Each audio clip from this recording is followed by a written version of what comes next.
Yo, what's up guys? It's your boy Zaidzin here, and I'm back with another video. And in today's video, I would like to talk about the Gundam Card Database tier list that I found online, made by a Japanese player, and I would like to put my own spin on this and talk about it in terms of the west side of the Gundam Card game. I will have the link to this Gundam Card Database in the description, and here we go. So first off, we'll be starting with Blue-White. Blue-White being in S tier or tier 1. And I would agree with this 100% simply because the deck has so many tools to deal with so many decks in terms of Amuro, in terms of the blockers, and just being a really consistent deck that is just really big in terms of AP and HP. And what I mean by that, I'm referring to Ale Strike.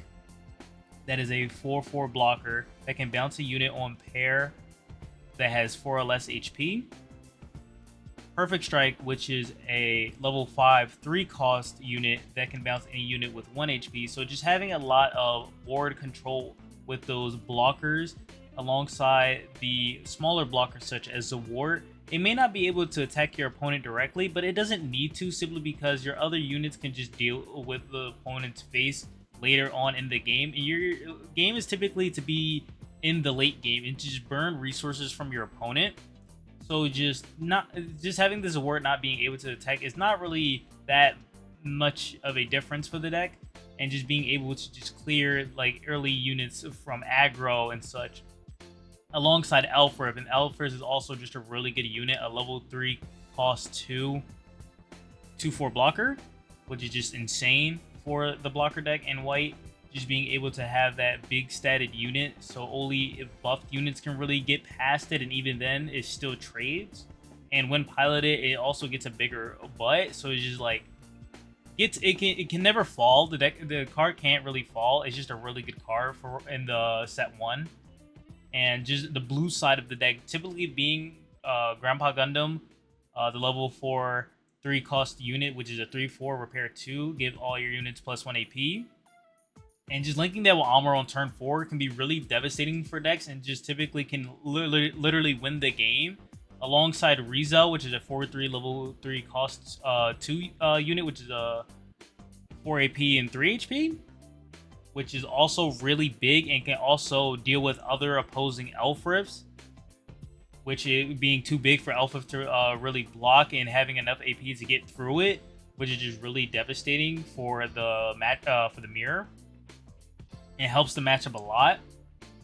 And just leading into your bigger blockers with the newest additions from set 1 being the 4/6 level 7 cost 5 Freedom Gundam, which gives anything -2 on pair alongside your Kiras, which is your bread and butter unit of the deck, which can give anything -2 on swing. So you're effectively giving something -4, which is insane.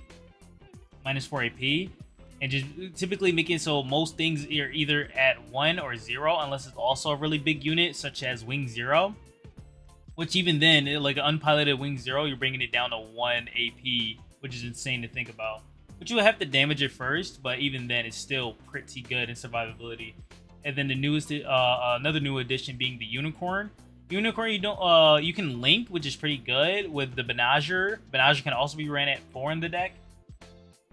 And it's just really big. Like the deck just right now is just really big and hard to get through.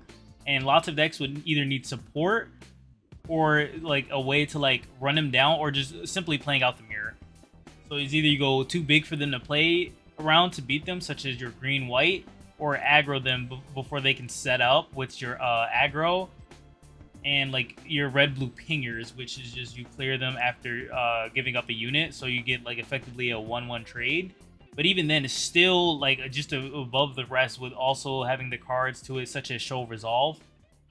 Show Resolve being the only card in the game we have that can actually go +1 and draw and night cycling, which is also insane for the deck. And the deck just has many tools to deal with everything in the game, which I agree makes this tier 1. For tier 2, we have Aggro. I would agree that Aggro is tier 2. Simply because the deck is just so fast and so aggressive that it's hard for other decks outside of blue-white to really deal with it. There is the additions of 6 HP bases that we have in the game now, which helps decks a lot. But even then, red-green now has the addition of Visalis, which gives +1 AP to a unit. So like your cards that typically would be like 5 AP max with Char Zaku's and their links with Char Aznable and just hitting 5 can now hit 6. And the decks have been leaning more into the more mid-rangey side, which includes Gelgoog, which Gelgoog when linked with Char hits 6 AP, which makes it negligible with the 6 HP bases. So it's like the deck is really usable and good. It just has a tougher matchup into blue-white. If blue-white sees there's the warts and Elfrifts early back-to-back, and if they do have multiple of them, is kind of bad for the deck, because then they just start playing their bigger blockers, and by that point the game is just lost since they outvalue you as they have show resolve and just keep playing blockers over and over, and you can't really get through the wall even with the high maneuver, because like they let that one swing go through. They swing into it with like Akira -2, can't do anything about it, and overall it becomes like a game lost immediately by that point. So the deck has to be very fast, but is forced to play mid-rangey since they can't abuse blue-white early since they have those Zawarts and those Elfrifts. Green-white with the addition of Wing Zero from set 1 is in a pretty good position, just bumped up a lot simply because of that. And I will agree that this is also a tier 2 deck, being able to give not minus 3 damage to all units that are level 5 and lower, which is insane because it protects your units such as your Depth Scythes and your Duo Maxwell, which I would say is the best link in the deck for green-white, simply because it basically takes 3 cards from your opponent, and the first swing on link gives it first strike because it's with Duo. And since it has first strike, your opponent will typically have to let that swing go through and let your the Depth Scythe take whatever card it wants to eat. And since it can't be AP reduced, your opponent has to link something into a big unit, such as if we're going to use white for example, they have to link an L strike or a perfect strike to clear it, or a freedom. And they never want freedom to take too much damage early, so it's just a good card that forces interaction with it. And then since it ramps, it skips your turn and brings you immediately to 8, which is so good for the deck. And just getting that Wing Zero on curve just can be so destructive for decks, because against aggro, if you live that long, thanks to your Zawarts and Elfrifts also blocking for this deck, since it's a white variant, you can run those cards and they slow them down enough. Once they hit that Wing Zero, it's pretty much over, since you just cleared their whole board, since typically their board is like 3 HP or less, and they're all gone. White, if they played well and played around your Wing Zero, they'll still have units, but they'll all be on 1 HP. So if you hit another Wing Zero on top of that, you typically just win the game by that point, since even if they do show resolve and such, they just don't have much gas to clear 2 Wing Zeros, since it has 7 HP and it's just so big. The one caveat to this deck is that it does not have any draw, so you have to pray you draw into your pieces. And your only real card to see cards in your deck is either your Desert Base and get cards from your shield, or your Overflowing Affection, draw 2, discard 1. So you're just cycling more cards to see your better pieces. But overall, if you don't see your pieces, you typically just lose with this list, even if you do block them all, since you don't have that much gas going into it. And you typically, by turn 7, you start turn 8, turn 7, turn 8, you start losing more cards. Going into tier 3, I will have to disagree with the first card in tier 3. I would personally put red-white into C tier, maybe lower, simply because the deck is just doesn't have much going for it. Like, the only thing it really has going for it is the white variant of it and just the white side of it, but even then that's not enough, simply because they just run out of cards quickly. Like, they're able to target units that are active thanks to Atherin Link being able to target active units that are level 5 and lower and swing into them, which is really good for the list. But overall, I would say like you'd have a better time on red-blue Zaft than red-white, simply because you just don't have much going for the list. Like, they have Justice, and Justice is just not really good. You get a 2/2 blocker, which can be bounced by blue-white, or just rested, or is just like too late for aggro, because aggro will probably kill you by the time you bring out a Justice.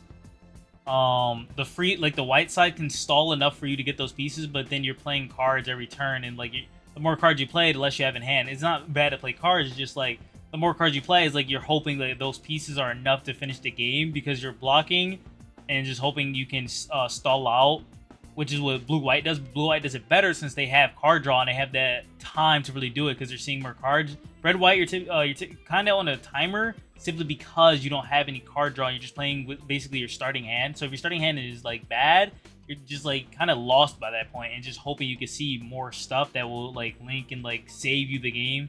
But even then, it's like the deck doesn't have enough like blue-white does or white-green. I will agree that in the tier 3, we have red-blue pingers. The Kshatriya is just like your great card and like the I'll say the best card in the deck.